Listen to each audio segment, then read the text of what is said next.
오늘 말씀은 본 말씀 내용은 그렇습니다. 이스라엘 시대, 이스라엘의 어떤 역사를 이렇게 보면, 이제 이스라엘의 그 정치 지도자들이 제일 처음에 이스라엘 정치 지도자가 이제 애굽에서 나올 때 지도자는 모세였잖아요. 그때는 제사장으로 이렇게 시작을 해서 제사장의 직분을 가지고, 그때는 그 이스라엘 백성들이 그렇게 많지 않았으니까 이제 시작을 하다가 이제 점점 지나면서 이제 뭐 선지자, 그 다음에 이제 사사 시대, 그리고 나서 왕정 시대로 이렇게 점점 세월이 지나면서, 그리고 또 사람들의 수가 점점 늘어나면서 정치 제도가 이렇게 바뀌어져 가는 모습을 보게 되는데요. 오늘 말씀의 내용은 이제 사무엘이 이제 사사로 있다가 사무엘의 아들들이 아버지 사무엘처럼 그렇게 사사의 역할을 잘 감당하지 못해서 그때 주변에 나이 많은 그 장로들이 사무엘을 찾아와가지고, 우리들도 이제 당신의 두 아들들이 사사의 역할을 제대로 지도자로서의 역할을 잘 못하니까 우리나라에도 왕을 세워가지고 이제는 나라를 제대로 정치할 수 있도록, 다스릴 수 있도록 그렇게 해달라고 요청하는 장면을 소개하고 있는 것입니다. 그래서 그 이후에 이제 이스라엘 초대 왕이 누가 되죠? 사울이 왕이 되죠. 사울이 왕이 되고, 그리고 두 번째 왕이 다윗이 되고, 세 번째 왕이 솔로몬이 되는 이제 그런 과정을 거치게 되는데, 오늘 읽은 말씀에 보면은 이제 그 사무엘의 가정과 관련된, 사무엘의 가정에 어떤 일들이 있었는가. 또 이렇게 오늘 5월이 그 가정의 달이고 오늘이 어린이 주일이기 때문에 가정과 관련해서 말씀을 살펴보려고 합니다. 그래서 이 사무엘의 가정을 통해서 우리가 어떤 가정이 되어야만 가장 행복한 가정이 될 수가 있을까, 그런 내용을 살펴보려고 합니다. 말씀드렸듯이 5월은 가정의 달이고 오늘은 어린이 주일인데요. 우리 모든 어린이들, 매월 첫째 주일은 연합예배를 드리는 주일인데 왜 아이들이 같이 이제 오늘 사람이 많아서 참석을 안 시킨 거예요? 아니면 뭐가 하는 일이 있어서? 민서가 있어서?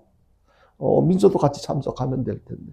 하여튼 5월 첫 주일날, 오늘 어린이 주일이고 이제 그런데 우리 모든 어린이들은 주님의 은혜 안에서 몸도 마음도 건강하고 씩씩하게 잘 자라길 바라고요. 그리고 우리 모든 성도들의 가정은 이 세상에서 가장 행복한 가정이 될 수 있었으면 참 좋겠습니다. 그러면 좋겠어요. 그러기 위해서는 어떻게 해야 되는지 오늘 그 말씀을 드리려고 하는데요. 오늘 본문 말씀에 보면 사무엘의 가정이 소개되고 있잖아요. 사무엘이 어떤 사람이었습니까? 사무엘의 엄마가 한나잖아요. 한나가 보통 일반적으로 결혼해가지고 이제 바로 얼마 안 가서 이제 임신을 하게 되고 아기를 이제 출산을 하게 되는데, 이 한나는 나이가 이제 많아질 때까지 아이가 없어서 굉장히 어려움을 많이 겪었어요. 그래가지고 이 한나는 그래서 보통 이제 기독교에서, 성경에서 소개되어지고 있는 많은 여인들 가운데 이제 기도의 어머니 하면은 일반적으로 한나를 꼽을 만큼 한나는 많은 기도를 했어요. 하루 이틀이 아니고 아마 오랫동안 몇십 년 동안 기도를 했을 거라고 생각을 해요. 우리 사람들 가운데서도 어떤 문제가 있을 때 포기하지 않고 세상적으로, 과학적으로나 의학적으로나 인간적으로는 해결할 수 없는 그 문제들을 하나님께서는 해결해 주실 것을 믿고 꾸준하게 기도하는 경우들이 있어요. 그런데 어떤 사람들은 그저 자기가 생각한 그 기간 동안 기도하고 결과가 원하는 대로 안 되니까 포기하는 경우들이 있는데, 그렇게 하면 안 돼요. 죽을 때까지 내가 원하는 대로 안 된다 할지라도 끝까지 기도하는 생활은 이렇게 지속돼야 되는데, 이 한나는 그냥 계속해서 처음에야 뭐 조금 지나면 아기가 생기겠지, 아마 그렇게 생각했을 거예요. 그런데 그 나이가 점점 들어도, 세월이 흘러도 아기가 안 생기니까 너무너무 힘든 거예요. 주변 사람들이 보기에도 그렇고 스스로도 그렇고. 그래서 이 하나님 앞에 성전에 가서 막 이렇게 울며불며 기도를 하고 있는데, 그때 당시 제사장이 누구였었냐면 엘리 제사장이었어요. 그 엘리 제사장이 이렇게 볼 때 꼭 그 한나가 술 먹고, 대낮에 술 먹고 막 이렇게 술 주정하는 것처럼 그렇게 보였어요. 그래서 그 엘리 제사장이 한나에게 너 언제까지 그렇게 술에 취해 있을 거냐? 라고 이렇게 책망을 하니까 한나는 그 억울한 심정을 이렇게 이야기를 했어요. 그랬더니 그 엘리 제사장이 하나님께서 내 기도를 들으셨다고 그렇게 이야기를 해줍니다. 그럴 때 이 한나는 거기에 대한 확실한 믿음이 생겨가지고 그때 돌아가서 기쁜 얼굴로 이제 그 생활을 달리했던 그런 모습. 그래서 결과적으로 태어난 아이가 바로 사무엘이거든요. 그래서 그 한나가 그때 기도한 내용 중에 하나님께서 나에게 아이를 주신다면, 아들을 주신다면 평생 머리에 삭도를 대지 않겠다고 이제 그렇게 약속을 하면서 하나님 앞에 바치겠다고 약속을 합니다. 그래서 하나님 앞에 바쳐지고 하나님 앞에 드리게 되고, 그래서 엘리 제사장 밑에서 성전에서 이 사무엘이 이렇게 그 자라게 됩니다. 그래서 선지자가 되고 이스라엘의 영적 지도자가 되는데요. 이 사무엘이 얼마나 구약시대 때 귀한 인물로 알려져 있는지, 우리나라 사람들도 기독교인 가운데서 아들을 낳으면 사무엘이라고 이름을 짓는 경우들이 종종 있어요. 제법 있는데, 아마 그 제가 아는 부산에 가면 이제 장로님, 이재섭 장로님이라고 그 아들도 이 사무엘이라고 이제 이름, 지금은 뭐 결혼을 했는지 모르겠어요. 청년 나이가 제법 많은 걸로 알고 있는데 그 사무엘이라고, 그 사무엘이라고 이름을 짓는 이유가 뭐겠습니까? 사무엘처럼 우리 아들도 그렇게 되기를 바라는 마음에서. 외국에 가면 훨씬 더 많답니다. 미국에 가면은 이 사무엘이라고 하는 이름이 훨씬 더 많다고 하는데, 그도 그럴 것이 성경에 보면 이 사무엘은 아주 훌륭한 신앙인이었습니다. 본받고 싶은, 우리 자식들도 사무엘처럼 됐으면 좋겠다라고 생각되어질 정도로 아주 훌륭한 신앙인이었습니다. 이스라엘 왕이 있기 전에 오늘 본문에도 소개하고 있지만 바로 이 사무엘은 이스라엘을 잘 다스리는 영적 지도자였어요. 그는 하나님의 말씀을 이스라엘 백성들에게 전하는 선지자였는데, 그리고 선지자였을 뿐만 아니고 바로 사사였습니다. 이 사사의 역할은 어떤 거냐면, 백성들이 여러 명이 살다 보면 문제가 발생하잖아요. 그러면은 공평하게, 공정하게 재판을 해주는 거예요. 그런데 이 공정하게 재판을 한다는 것이 사람의, 나의 입장에 따라서 재판을 하면은요, 편견이 있을 수가 있잖아요. 내 마음에 들면은 뭐 이렇게 해주고 저렇게 해주고, 그런데 그 편견에 이렇게 편견이 따를 수가 있는데, 사무엘은 그렇게 하지 않고 이 재판을 할 때 자기 생각, 입장, 경험 이것을 앞세우지 않고 하나님의 말씀을 근거로 해가지고 재판을 하니까 누구도 불평을 하지 않았어요. 그래서 그 주변 많은 사람들이 그렇게 하나님 주신 말씀과 권위로 이스라엘을 잘 다스리니까 이스라엘 백성들이 사무엘을 존경하고, 그리고 그 사무엘이 이렇게 믿을만하니까, 존경스러운 어떤 지도자니까 뭐라고 이야기를 했을 때 불평하지 않고 사무엘이 이야기하는 그 다스림에 이렇게 순종을 했던 것을 봅니다. 여기까지는 참 좋았어요. 여기까지는 참 좋았어요. 그런데 오늘 본문에서 소개하고 있는 내용이 뭐예요? 사무엘이 이제 나이가 많아 늙었다는 거예요. 끝까지 어떤 사사로서 이렇게 또 선지자로서의 어떤 그 역할을 이제는 감당할 수 없을 때가 됐어요. 그래서 사무엘이 이제 그 취한 것이 뭐냐면, 사무엘한테는 두 명의 아들이 있었는데, 이제 아들들한테 그 자기가 맡아서 감당했던 직분을 그 두 아들들에게 물려준 거예요. 그 두 아들들의 이름이 바로 요엘과 아비야라고 하는 아들인데, 이 아들들이, 그러니까 아들들이 아버지 사무엘처럼 하루 이틀이 아니고 수십 년 동안 아버지가 하는 것을 보았을 거잖아요. 그리고 아버지가 사사로서 또 이렇게 제사장으로서 또 이렇게 어떤 영적 지도자로서 어떻게 했는지를 이렇게 봤다면 자기들도 나도 이 다음에 아버지처럼 그렇게 해야 되겠다라고 생각하고 준비를 했어야 되는데, 이 두 아들, 사무엘은 그렇게 훌륭한 영적 지도자였었음에도 불구하고 그 두 아들들은 그렇게 하지 못했던 것, 이것이 문제였단 말이에요. 성경에서 뭐라고 이야기를 합니까? 이 재판을 할 때 하나님의 말씀에 근거하지 않고 자신의 이익을 따라서 이렇게 재판을 합니다. 그러니까 뇌물을 받고 뇌물을 이렇게 두둑이 주면은 그때 가서 옳고 그름을 떠나서 그냥, 지금도 얼마나 뇌물 어떤 부조리가 얼마나 많습니까? 근데 벌써 이때 당시 이 부조리가 있었던 거예요. 그러니까 이 부조리는, 이 부정은 인류가 이 땅에 제일 먼저 생겨나면서부터 이 부정부패 같은 것들이 있었던 것으로 이렇게 보여지는데, 이때 이 사무엘의 두 아들들이 바로 그랬던 거예요. 어떤 재판을 하는 자리에서 공평하게 공정하게 해야 되는데, 누가 이렇게 뇌물을 이렇게 많이 주면은 거기에 따라서 이렇게 재판을 그릇되게 하고, 그래서 이 아버지, 이렇게 그 아버지 사무엘과는 전혀 다르게 행동을 하게 됩니다. 그래서 이스라엘 장로들이 사무엘의 아들들의 모습을 보면서 너무너무 답답한 거예요. 안타까운 거예요. 그래서 다시 사무엘이 아직 살아있기 때문에 찾아왔어요. 찾아와서 사무엘에게 이야기를 합니다. 이제 당신의 아들들이 당신처럼 이렇게 정치를 잘 지도자로서의 역할을 잘해주면 참 좋겠는데 그렇게 하지 못하니까 우리도 다른 나라들처럼 왕을 세워가지고 지도자로 삼게 해달라고 그렇게 요청을 합니다. 성경에 보면 훌륭한 믿음의 사람들, 믿음의 아버지들이 많이 소개가 되어지고 있습니다. 그 아버지의 믿음에 못 미치는 자녀들이 많이 있다는 것, 이것이 굉장히 안타까운 일인데요. 보면은요, 조금 전에도 언급을 했습니다만은, 이제 한나가 이렇게 울고 기도해서 이제 그 아들을 낳아서, 이렇게 드렸던 그 성전의 그 제사장이 엘리 제사장이라고 그랬잖아요. 엘리 제사장한테도 아들들이 있었어요. 아들들이 있었는데 얼마나 그 엘리 제사장 아들들도 엘리 제사장 아버지 제사장으로서의 어떤 역할을 하는 그 모습을 보면서 정말로 잘 했어야 되는데 나중에 엘리 제사장도 그 아들들도 제사장이 되는데 너무너무 엉망진창이었어요.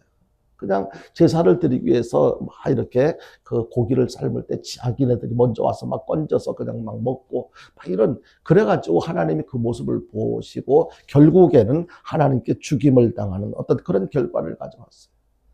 그럼 그 엘리 제사장뿐만 아니라 이제 다윗도 얼마나 훌륭한 이스라엘 이제 두 번째 왕이었잖아요. 사울의 뒤를 이어서 이제 이스라엘 왕이 됐는데 구약 시대 때 가장 위대한 인물 하면 다윗을 꼽을 만큼 그런 훌륭한 아들이었는 그 사람이었었는데, 이 다윗의 셋째 아들이 압살롬이 다윗을 죽이려고, 아버지를 죽이고 자기가 왕이 되려고 막 다윗을 쫓아다니는 그런 내용도 있었습니다. 그런 경우도 있었습니다. 그만큼 온 가족이 믿음으로 제대로 서는 일이 쉽지 않다는 것을 보여줍니다.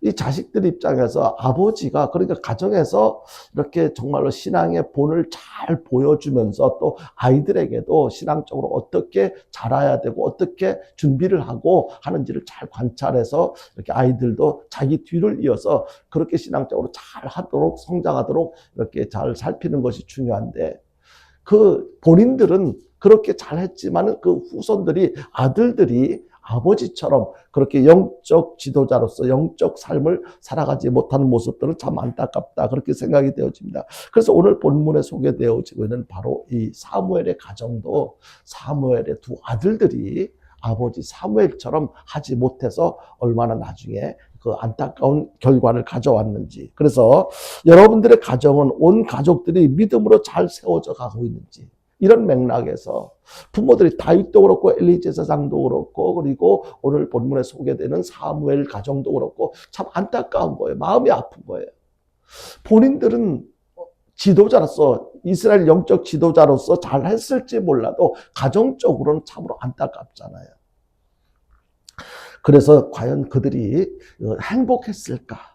가정이 행복하지 못한데 정말로 사회적으로 아무리 사람들에게 인정받고 그렇다 할지라도 행복할 수 있었을까? 여기에는 그렇다라고 대답할 수가 없다고 생각이 되어집니다. 그래서 여러분들의 가정은 어떤 가정이 되기를 원하시는지, 어떤 가정이, 그냥 나만 괜찮으면 돼, 나만 잘 살면 돼, 그렇게 생각하시는지, 아니면 정말로 그 후손들이, 우리 아이들도 믿음으로 아이들도 정말로 행복한 가정, 행복한 삶을 살기를 원하는지, 그렇다면 우리가 어떻게 해야 될까?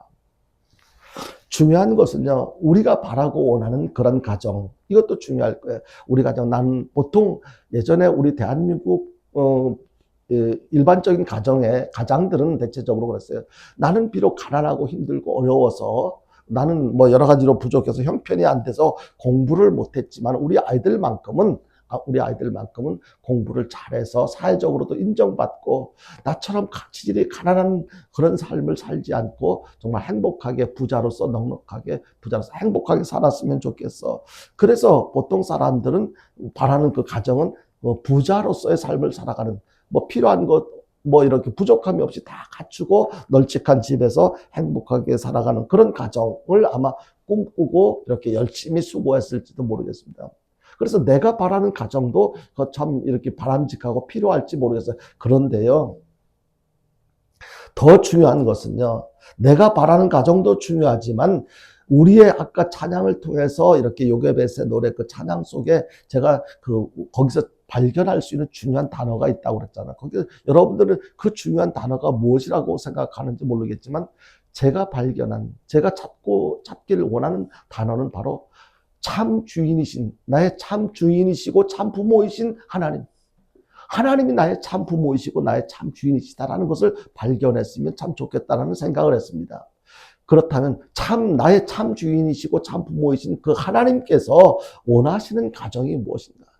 만약에 그 가정, 내가 정말로 우리 가정이 행복한 가정이 되어지길 원한다면 내가 원하는 가정보다도 나의 참 주인 되시고 참 부모 되시는 하나님께서 원하시고 하나님께서 기뻐하는 가정이 되는 것이야말로 가장 행복한 가정이 아닐까 이렇게 생각이 되어지는 것입니다.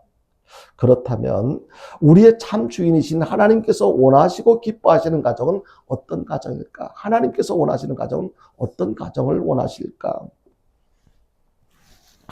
결론적으로 먼저 말씀을 드리자면요. 하나님께서 원하시고 하나님께서 기뻐하시고 하나님께서 축복해 주시는 그 가정은요. 믿음의 가정이에요. 믿음의 가정. 하나님을 주인으로 섬기는 가정. 다시 말해서 하나님을 인정하고 하나님을 경외하는 그 가정을 하나님께서 원하시고 기뻐하시고 축복하시는데요. 우리 성도들의 가정은 그런 가정이 돼야 돼요. 그런 가정이 돼야 돼요. 그러니까 그렇게 하나님께서 원하시고 기뻐하는 가정이 되기 위해서 첫 번째로 우리가 깨닫고 실천해야 할, 적용시켜야 할 내용이 무엇이냐? 그것은 바로 우리 가정이 하나님께서 기뻐하시는 믿음의 가정으로 세워지길 위해서는요, 우리 가정의 주인이 누구인지를 알아야 된다는 거죠. 여호수아 24장 15절에 보면 이런 말씀이 있어요. 한번 볼까요?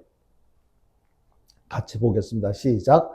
만일 여호와를 섬기는 것이 너희에게 좋지 않게 보이거든 너희 조상들이 강 저쪽에서 섬기던 신들이든지 또는 너희가 거주하는 땅에 있는 아모리 족속의 신들이든지 너희가 섬길 자를 오늘 택하라. 오직 나와 내 집은 여호와를 섬겠노라 하니.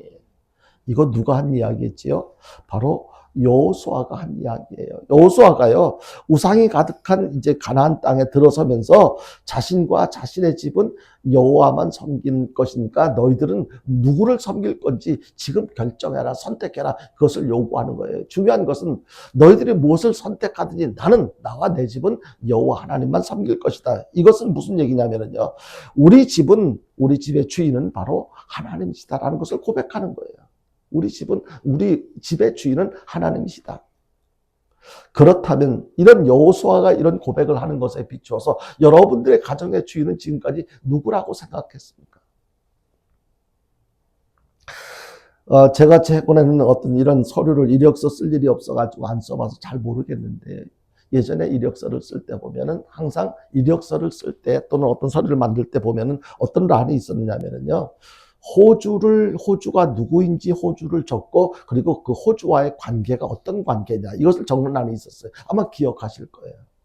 왜 그런 것이 필요할까요? 그것은요 다른 것이 아니고 그 가정을 대표하는 남자가 누구인지를 묻는 거예요. 지금도 저는 얼굴도 보지 못했는데 우리 가정의 호주는 김종복의 뭐 이렇게 저의 김종복이 누구냐면 우리 큰아버지가 되는데 저는 본 적도 없어요. 근데 우리 가정의 호주는 김종복이라고 서류상에 그렇게 돼 있더라고. 그래서 항상 이렇게 어디 뭐 이렇게 그 회사 취직하려고 이력서를 작성할 때 호주 김종복과의 관계는 뭐 조카 뭐 이렇게 적었던 적이 이렇게 생각이 나는데요. 이 빈칸에는 보통 그 가정의 아버지가 호주고 그 집의 주인으로 이렇게 표기가 되잖아요. 근데 실제로 우리 가정을 대표하고 주인 되시는 분이 누구냐는 거예요. 정말로 우리 가정의 호주가 김종복이냐 아니면 다른 사람 주인이 누구냐, 그것이 진짜 우리 가정의 주인은 바로 하나님이라는 사실을 여러분들이 믿으시면 아멘 하시길 바랍니다. 우리 가정의 주인은요, 누구도 호주가 누구라고 서류상으로 그렇게 적어야 할, 제도적으로 그렇게 적는다 할지라도 믿음의 성도들의 가정의 주인은, 진짜 주인은 하나님이신 거예요. 왜 그러냐면요, 그것은 이 땅에 있는 모든 가정을 만드신 분이 바로 하나님이시기 때문에 그렇습니다. 하나님께서 모든 가정을 만드신 거예요. 하나님께서 가정 안에 부모를 주셨고 그들에게 또한 자녀들을 주셨습니다. 모르고, 사람들이 모르고 인정하지 않아서 그렇지요. 사실 믿는 가정이든지 믿지 않는 가정이든지 내가 잘나서 아니면 내가 결정해서 내가 가정을 이룬 것이지 어떻게 하나님께서 우리 가정을 만들어 주셨단 말인가. 그런데요, 진짜 가정을 만들어 주신, 허락하신 분은 하나님이라는 사실을 우리는 항상 기억해야 돼요. 그래서 바로 이 가정을, 우리 가정이 있게 하신 분은 하나님 아버지셔요. 내가 내용상으로 보면은 내가 계획하고 내가 원해서 이렇게 남자, 여자 만나가지고 가정을 이뤘다고 하지만 그 모든 과정 속에서 섭리하신 분은 다 하나님이시라는 거예요. 그렇기 때문에, 그렇다면 우리 가정을 만드신 하나님께서 우리 가정에 이루시길 원하시는 뜻이 계세요. 우리 가정이 어떻게 되어지길 원하는 것인가? 그것은 바로 우리 가정이 하나님 나라가 되는 것을 하나님께서 원하신단 말이에요. 하나님 나라가 어떤 나라예요? 하나님께서 통치하시는 나라. 그러니까 우리 모든 성도들의 가정이 바로 천국이 되어지길 원하는 것. 이 천국은 어떤 곳입니까? 바로 하나님께서 통치하시는, 하나님께서 주인 되시는 그 가정, 하나님께서 지배하시는, 하나님께서 여러 가지로 그 간섭하시고 다스리시는 그 가정이 바로 천국이란 말이에요. 그러니까 하나님께, 그래서 제가 늘 기도할 때 내 마음이 천국이 되게 해주십시오. 우리 성도들의 가정이 천국이 되게 해주십시오라고 외치는 이유가 어디 있겠습니까? 바로 내 마음을 내가 통치하는 것이 아니고 하나님께서 내 마음을 통치하신다면 내 마음이 천국이 되어지는 것이고, 우리 가정이 하나님께서 통치하는 가정이라면 우리 가정이 천국이 되는 것입니다. 그래서 하나님께서 원하시는 것은 바로 하나님께서 통치하는, 하나님의 통치를, 지도를 받고 살아가는 그런 가정이 되기를 원하신다는 것입니다. 여러분요, 하나님이 우리 가정의 주인이라고 했는데 하나님을 주인으로 모신다는 것이 무슨 뜻입니까? 다시 말씀드려서 하나님의 간섭, 통치를 받고 살아가는 그 가정이 바로 이렇게 하나님을 주인으로 모시고 살아가는 거예요. 내가 주인 되어서 이렇게 가정이 운영되어지는 것과 하나님께서 주인 되셔서 운영되어지는 가정과 어떤 차이가 있겠습니까? 이거는 비교가 안 될 만큼 큰 차이가 있어요. 내가 할 수 있는 것은 한계가 있어요. 그렇지만 하나님께서는, 우리 아버지 하나님께서는 어떤 분입니까? 전지전능하신 분이에요. 그 아버지 하나님께서 우리 가정의 호주가 되시고 주인이 되시고 그 통치자가 되셔서 우리 가정이 천국이 되게 하신다면 이후에 예수님께서 재림하셔서 우리가 하늘나라에서 영원한 천국에서 살아갈 그 삶을 미리 경험하며 살아가게 될 줄로 믿으시길 바랍니다. 여러분, 이 땅에 살면서 우리는 천국을 미리 경험하며 살아갈 수가 있어요. 어떻게 할 때? 하나님이 우리 가정의 주인 되십니다라는 것을 인정할 때. 그런데요, 하나님을 믿는 가정 가운데서도 하나님 나라를 잃어버리고 사는 그런 가정이 많습니다. 하나님을 주인으로 인정하지 않는 거예요. 일반적으로 내가 이제 그 호주의 대를 이어서 내가 호주가 돌아가셔서 내가 이제 그 다음에 내가 호주가 됐으니까 내가 주인이야. 아니에요, 여러분요. 서류상으로, 우리가 인간적으로 사는 제도적인 서류상으로는 그렇다 할지라도 진짜 우리 가정의 주인은 변함없이 하나님이어야 됩니다. 하나님의 말씀대로 살지 않고 서로 자신의 뜻대로 살다가 보면은요, 계속해서 가족들 간에 다툼이 생겨요. 문제가 발생해요. 근데 하나님께서 주인이신 그 가정은요, 문제가 발생해도 하나님 앞에 맡기는 거예요. 내 감정, 내 마음에 안 맞아도 내 마음대로 되어지기를 강요하고 요구하고 그렇게 하려고 하지 않고, 하나님, 이런 상황에서는 어떻게 해야 됩니까? 하나님께 맡기고 하나님께서 어떻게 해결해 주시기를 기다리고, 그리고 하나님 앞에 계속 끊임없이 기도하고요. 어떤 목사님께서 자기 가정에 있었던 이야기를 이렇게 전해주시는 것을 이렇게 좀 간단하게 말씀을 드리자면 이런 어느 날 이 목사님께서 이 목사님한테 아들이 있었는데 그 아들이 뭘 잘못했어요. 목사님이 보실 때 참 많이 잘못했기 때문에 그 아들을 불러가지고 이제 그 아들을 막 야단을 칩니다. 야단을 치는 과정 속에서 목사님도 사람이니까 감정이 격해져가지고 막 화를 내셨던 것 같아요. 그 장면이 어떤 장면인지 충분히 여러분 상상이 되어질 거예요. 아들이 잘못했어요. 아버지가 그 아들을 불러가지고 너 이러고 잘못했잖아 하면서 근데 그 잘못한 정도가 아버지가 그냥 좋게 타이를 정도가 아니고 막 화를 낼 만큼 그렇게 잘못을 했는가 봐요. 목사님이 화가 나가지고 막 이제 그냥 막 화가 치밀어 오른 거예요. 그러다 보니까 막 혈기가 발생한 거예요. 그러니까 그 아버지가 좀 이렇게 우리가 생각하는 것보다도 이렇게 격하게 그렇게 표현을 했던 것 같아요. 그런데 이런 아버지의 모습을 보던 아버지한테 꾸중을 듣던 아이가 갑자기 막 울음을 터뜨리면서 아버지한테 이렇게 이야기를 했어요. Are you a Christian? 그러니까 뭐 우리나라 사람은 아니겠죠. 이렇게 물은 걸 보면은. 그러니까 그게 무슨 뜻이 아들이 그렇게 아버지가 막 혈기를 부리고 자기를 혼내주는 모습을 보고 그렇게 보니까 아빠 기독교인 맞아? 이제 그렇게 묻는 거잖아요. 아빠 나한테 지금 화를 내고 혈기를 부리고 하는 그 아빠 지금 진짜 크리스찬 기독교인 맞아? 이렇게 묻는 거예요. 이 아들을 혼내주던 그 아빠 이 목사님이 그 아이의 질문에 대해서 질문을 듣고 갑자기 너 왜 그러는데? 라고 되물었어요. 그러니까 그 아들이 뭐라고 얘기를 했냐면 아이가 하는 말이 아빠 지금 아빠 모습 속에는 예수님의 모습이 없어. 이 목사님이 아들의 그 이야기를 듣고 큰 충격을 받은 거예요. 우리 가정의 주인이 하나님이시라는 것을 이 아들도 내 아들이 아니고 하나님의 아들이라는 것을 생각하지 않고 내 마음에 안 든다고 해서 내가 생각할 때 잘못했다고 해서 내 마음대로 막 혈기를 부리고 막 화를 내고 막 이랬었는데 이 아들이 아빠 정말 크리스찬 맞아? 이 질문을 받고 이 아버지 목사님은 충격을 받은 거예요. 그래서 아들을 방에 들어가라라고 이렇게 들여보내놓고 이 목사님이 막 펑펑 울었다고 합니다. 한참 울고 나서 이렇게 아이가 있는 방으로 가서 아이한테 그랬대요. 아들아, 정말 미안하다. 이제부터는 아빠가 좋은 기독교인이 될게. 그러니까 울면서 그 아들한테 그렇게 이야기하니까 아들도 막 울면서 아빠, 나도 미안해. 내가 잘못했어. 나도 이제부터 더 좋은 기독교인이 될게 하면서 둘이 막 부둥켜 안고 막 울었다고 하는 이런 이야기를 들은 적이 있습니다. 이거 참으로 이렇게 그래서 본 내용이긴 합니다만 참으로 이 내용을 보면서 감동적이다. 그러면서 나도 목사가 된 지 벌써 20년이 넘었는데 나도 목사로서 그전에야 어떻지 모르겠다. 목사로서 가정에서 자녀들 앞에서 내가 말을 함부로 하고 내 감정대로 표현했던 적들도 많이 있었던 것을 생각하면서 얼마나 부끄럽게 생각이 들었는지 몰라요. 우리 성도들은 나의 좋지 못한 모습 때문에 다른 사람들에게 너 진짜 크리스찬 맞아? 만약에 너 진짜 예수쟁이 맞아? 라는 이런 질문을 받는 경우가 있다면 이것은 정말로 부끄러운 모습이 아닌가 그런 생각이 드는 거예요.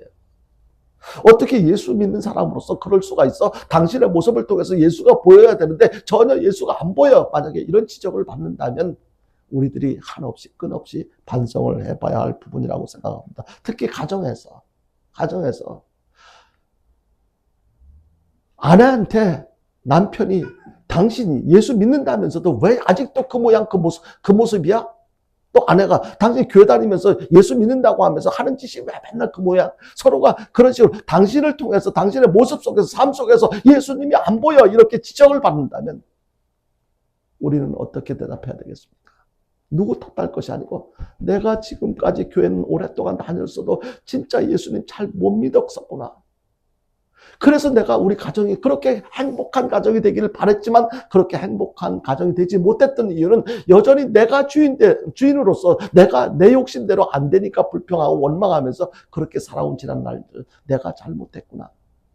이 목사님과 아들이 끌어안고 서로 그래 앞으로 내가 잘할게 더 좋은 크리스찬이 될게 기독교인이 될게 아니 아빠 내가 앞으로 더 잘할게 얼마나 아름다운 모습입니까? 이런 모습이 회복되어질 때 우리 성도들의 가정은 그야말로 가장 행복한 가정 천국으로서의 삶을 살아갈 수가 있게 될 줄로 믿으시길 바랍니다. 바로 우리 성도들 이런 가정이 돼야 돼요. 우리 성도들은요, 나의 좋지 못한 모습 때문에 다른 사람들에게 그런 지적을 지금까지는 내가 몰라서 그런 지적을 받는 그런 경우가 있었다 할지라도 이제부터라도 너 진짜 예수 믿는 사람 맞아? 이런 지적을 받지 않는 특히 가족들에게 배우자에게 혹은 자녀들에게 우리는 더 겸손하게 신앙생활을 잘해야 될 것입니다. 그러지 않기 위해서 그런 지적을 받지 않기 위해서는 우리 스스로에게 나는 진짜 크리스찬으로 잘 살고 있는가? 거울 앞에 서가지고 한번 물어보십시오. 그리고 하나님 말씀의 다스림을 받는 가정으로 지금 이렇게 내가 잘 이끌어가고 있는가? 하나님 주인 되시는 가정은요, 이 하나님 말씀에 순종하며 살아가는 가정인데요. 그리고 하나님 말씀의 다스림을 받는 가정은요, 하나님 나라를 날마다 경험하며 살아가게 될 것입니다. 항상 하나님을 주인으로 모시고 살아가는 저와 여러분들의 가정이 될 수 있기를 주님의 이름으로 축원합니다.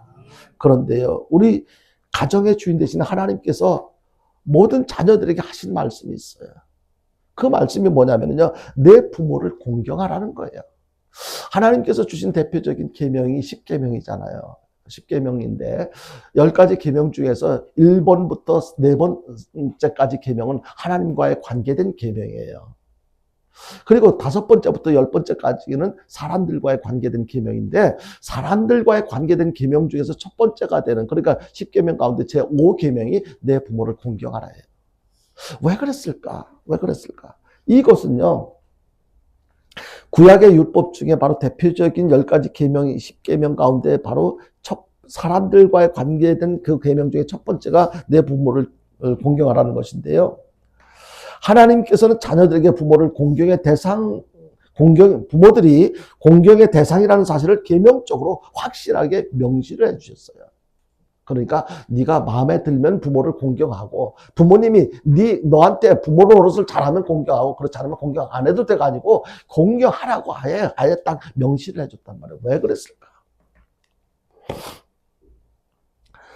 여러분들이 특별히 공경하는 대상들이 있을 거예요. 이 사람들이 이렇게 살면서 특별히 저 사람 앞에 서면 굉장히 작아지고 조심스러워지고 또 저 사람을 존경스러워하고 하는 그런 대상들이 들어있을 텐데요. 어떤 경우가 있습니까? 사회적으로 큰 업적을 세운 사람들 아니면 사회적인 영향력을 끼치는 정치인들 그리고 성공한 사업가들 이런 사람들이 막 이렇게 그런 사람들 보면 굉장히 내가 작아지고 그들이 막 이렇게 존경스럽고 그런 경우도 있을 거예요. 젊은 사람들 같은 경우는 인기 많은 연예인들을 이렇게 공경하는 경우들도 있을 거예요.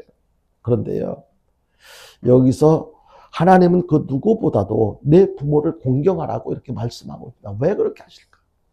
근데 그 왜 그렇게 하는 이유를 살피기 전에 여러분들은 진짜 부모님을 공경하시는지 한번 묻고 싶어요. 부모 없는 사람은 아무도 없어요. 그런데 부모를 공경하느냐? 당연히 그래야 합니다. 그런데 이런저런 이유로 인해서 부모를 공경하지 못하고 싫어하고 미워하고 있는 경우는 없는지 한번 살펴보시기 바랍니다. 그저 우리 부모는 나를 낳아줬기 때문에 그냥 나한테 이만큼 키워준 그건 뭐 부모니까 당연히 해야 할 일을 하는 건데 뭐 특별히 공경해야 할 이유가 어디 있어? 이렇게 생각하지는 않는지요. 설령 내가 원하는 대로 못 해줬다 하더라도 그 부모를 이해하고 그것은 이제 따지고 어떤 그럴 것이 아니고 당연히 그냥 마땅히 부모를 공경해야 하는 것이 자녀들의 입장에서 도리인데 당연히 해야 되는데 하나님께서 부모를 공경하라고 한 것은요. 하나님께서 부모를 공경받을 만한 존재로 그렇게 두셨다는 거예요. 처음부터. 부모를 공경하는 삶이 모든 삶의 시작이 됩니다. 부모를 다른 것부터 하지 않고 왜 인간들과의 관계에서 제일 먼저 그 5번째 계명, 인간들과의 관계의 첫 번째가 되는 그 5번째 계명에 왜 내 부모를 공경하라고 하시는가? 이 부모를 공경할 줄 아는 사람이 가정생활도 잘하고 사회생활도 잘하고 신앙생활도 잘해요. 근데 부모 공경할 줄 모르면 다른 거 아무리 잘하려고 해도 잘 못해요. 하다가도 중단하거나 포기하거나 어떤 변화가 있을 때는 그 다른 일도 여러 가지 안 좋은 영향을 받을 수가 있어요. 그런데 부모를 공경하는 그 마음의 바탕이 된 사람은요, 무슨 문제 앞에서도 당황하지 않고 그렇게 자기의 역할을 잘 감당하게 됩니다. 그래서 하나님께서 첫 번째로 내 부모를 공경하라고 그렇게 말씀하셨습니다. 부모는요, 하나님 역할을 대신하는 분으로 하나님께서 세워주신 거예요. 하나님 역할을 대신하는. 그렇기 때문에 부모님은요, 우리가 마땅히 공경해야 할 분인 것입니다. 부모님을 공경하며 살아가는 저와 여러분들 될 수 있기를 주님의 이름으로 축원합니다. 이것은 너무 중요한 거예요. 부모님을 공경할 줄도 모르면서 나를 나누기만 하고 나한테, 저도 부모님을 원망한 적이 있어요. 막 그래가지고 이럴 것 같으면 왜 나를 낳으시느냐고 막 한번 따지고 대드는 적이 있는데, 지금 생각해보면 얼마나 어리석고 불효한 표현이었나. 아무리 힘들고 어려워도 내 부모가, 나를 낳아주신 부모가 무능력해서 내가 다른 친구들한테 해준 것처럼 나한테 못 해준다 할지라도 그런 아버지한테 그런 말을 해서는 안 됐을 거라고 저는 나중에 깨달았는데, 그때 너무 힘들어서 아무리 그렇다 하더라도 그런 말은 해서는 안 돼요. 그죠? 당연히 자식들한테 잘못해주고 싶어서 잘못해주는 경우가, 해주기 싫어서 뭐 용돈을 주기 싫어서 안 주거나 아니면 좋은 옷을 입히기 싫어서 안 사주거나 이런 경우는 없을 거잖아요. 사주고 싶지만 형편이 안 돼서, 어려워서 능력이 안 돼서 못 해주는데, 근데 자식 입장에서 그걸 가지고 막 따지했던 거예요. 제가 그랬던 적이 있었는데, 그 얼마나 두고두고 지금 후회를 해요. 왜 그때 좀 더 참고 좀 더 성숙한 모습으로 왜 표현을 못했을까 후회를 하고 반성을 하는데요. 우리는 부모를 공경해야 돼요. 그렇다면 부모는 자녀들에게 어떻게 해야 되는가? 아니, 부모는 자녀들에게 어떻게 해야 되나? 이 부모는요, 자녀들이 내 자녀가 아니라 하나님의 자녀라는 사실을 인식하고 살아야 돼요. 하나님께서 나에게 맡겨주셨을 뿐이지 내가 이 자녀의 주인이 아니야. 내 마음대로 어떻게 할 수 있는 것이 아니야. 항상 이 자녀는 하나님의 자녀를 하나님 대신에 나한테 키우라고, 잘 보살피라고, 잘 양육하라고 나에게 맡겨주신 거야. 이렇게 생각해야 되지, 내가 주인인 것처럼 그렇게 자녀들을 대하면 안 된다는 거예요. 자녀를 내 마음대로 양육하는 것이 아니라 하나님이 원하시는 자녀로 성장할 수 있도록 도와주는 그런 역할을 하는 것이 우리의 부모 입장에서는 해야 할 일이라는 것입니다. 하나님께서 부모에게 자녀를 맡기실 때는요, 단순히 육적인 양육만을 책임지도록 한 것이 아니라 부모들은 자녀들의 영적인 성장을 더욱 중요하게 여기면서 양육해야 한다는 거예요. 그러니까 육적인 어떤 양육, 뭐 이렇게 먹을 거나 사주고, 뭐 춥지 않게 옷 사주고 또 학교 보내고, 그것이 부모로서의 도리를 다한 것이 아니라는 거예요.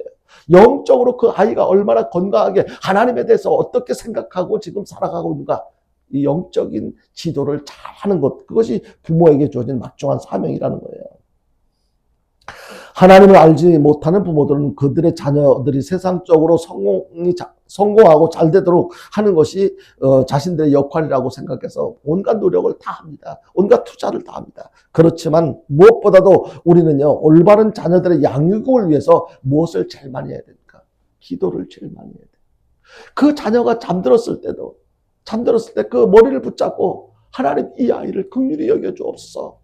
나는 이 아이가 잘 되기를 바라지만 내가 할 수 있는 것은 여기까지밖에 없어요. 하나님께서 간섭하시고 도와주셔야 합니다. 그 아이를 위해서 이렇게 계속. 자식을 제일 사랑하는 가장 큰 표현은 그 자녀를 위해서 기도해 주는 거예요. 그리고 모든 삶의 내용을 통해서 신앙의 본을 보여주는 거예요. 아버지가, 엄마가 자녀들이 보는 데서 신앙적으로, 그래, 나는 우리 아빠처럼 엄마처럼 나는 신앙생활 저렇게 해야 돼. 저렇게 커도 어른이 돼도 나는 그렇게 살아야 돼. 그런 생각이 들 정도로 다른 것보다도요, 신앙생활, 돈 잘 버는 아빠 안 닮아도 괜찮아요. 멋있는 예쁜 엄마 모습 안 닮아도 괜찮아요. 신앙이 좋은, 하나님만 바라보고 하나님만 의지하는 그 아빠의 신앙, 엄마의 신앙을 담도록 신앙생활 잘하는 그런 부모가 되어지는 것, 그것이 너무 필요하고 중요한 것입니다. 그런데 이 믿음의 부모에게 주된 관심은요, 자녀들의 영적 성장이 되어야 되는데요, 그렇게 되기 위해서는요, 사도 요한의 마음이 있어야 합니다. 사도 요한, 요한 3서 1장 2절을 한번 볼까요? 이렇게 말씀하고 같이 봅니다. 시작. 사랑하는 자여, 내 영혼이 잘됨 같이 내가 범사에 잘되고 강건하기를 내가 간구하노라. 여기에 보면요, 사랑하는 자여, 내 영혼이 잘됨 같이, 먼저 무엇이 더 잘 되어야 된다는 것을 강조하고 있습니까? 영혼이 잘 돼. 영혼이. 거듭 말씀드리지만 부모는요, 자녀의 영혼이 잘 되기를 위해서 간구하는 삶을 살아야 돼요. 우리 자녀의 영혼의 건강 상태는 어떤가? 어떻게 자녀의 영혼이 잘 될 수가 있습니까? 영혼이 잘 되기 위해서는요, 하나님과의 관계가 잘 돼야 됩니다. 그러니까 부모는 자녀들이 하나님 아버지와 좋은 관계를 맺고 살아갈 수 있도록, 자녀들도 하나님을 알고 하나님을 제일 사랑하는 삶을 살아갈 수 있도록 그렇게 살피고 그렇게 살아갈 수 있도록 도와주는 거예요. 기도해주고 하나님에 대해서 알려주고 그렇게 살아야 된다. 하나님께서 원하시는 가정은요, 자녀가 부모를 공경하며 부모는 자녀의 영혼이 잘 되기를 위해서 간구하는 그 믿음의 가정, 그 가정을 하나님께서 기뻐하시는 거, 원하시는 거예요. 마지막으로 한 가지 더 살펴보는 것은요, 하나님께서 기뻐하시는 가정은요, 하나님을 예배하는 공동체가 되어야 된다는 거예요. 예배하는 것이 단순히 주일이 돼가지고 교회 한번 왔다 가는 것으로 끝나는 그런 가정, 정말로 영적으로 건강한 가정의 삶을 살아갈 수가 없어요. 그래서 하나님을 예배하는 공동체, 그런 가정이 되어져야 되는데, 이 교회에서 이렇게 예배드리고 찬송하고 기도하고 말씀 설교 듣고 말씀 보고 하는 이 가정이, 아니 이런 내용들이 가정에까지 연결이 되어야 된다는 거예요. 가정이 작은 교회가 되어야 됩니다. 계속적으로 가정 예배를 드리는 것이 너무너무 중요해요.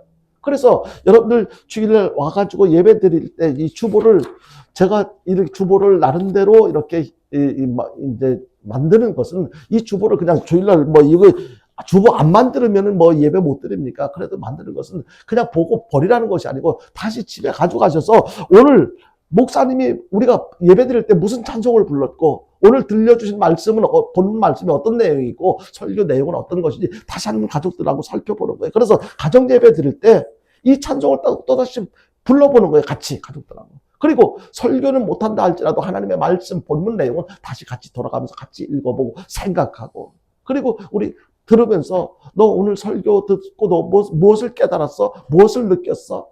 같이 나누는 것. 이것이 교회에서 예배드리는 것이 가정으로서 계속 연결되어지는 것. 그래서 지속적으로 가정 예배를 드리는 것이 너무 중요한데, 여러분들 이제부터 가정 예배가 회복되어지는 그런 은혜가 우리 성도들의 모든 가정에 있게 되기를 다시 한번 주님의 이름으로 축원합니다. 여러분, 기독교 역사에서요, 어거스틴이라고 하는 사람이 4세기 북아프리카의 주교로서 기독교 신앙과 영성에 굉장히 커다란 영향을 준 그 성자인데요. 그래서 성 어거스틴이라고 알려집니다. 뭐 앞에 내용은 좀 생략하고, 그런데 이 사람이 처음부터 예수님 잘 믿었던 사람이 아니에요. 굉장히 사회적으로는 막 공부도 많아가지고 대학교 교수가 되고 막 이렇게 했었는데, 하여튼 예수님을 안 믿어가지고 한때는 또 이단에 빠지기도 했어요.